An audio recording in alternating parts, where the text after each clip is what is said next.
जब सोचूं जीवन पर मुझे चैन ना मिले, कठिनाई और चिंताएं घिरती रहे मुझे, मिलती नहीं कोई मदद, मेरा दिल होता उदास, पर मुझ में जीवित प्रभु की आशा।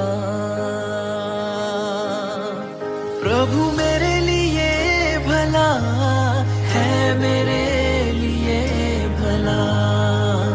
जब सहज नहीं दिखती मेरी राहें, पर वो करता है मेरी फिक्र,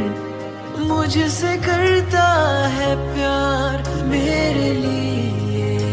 प्रभु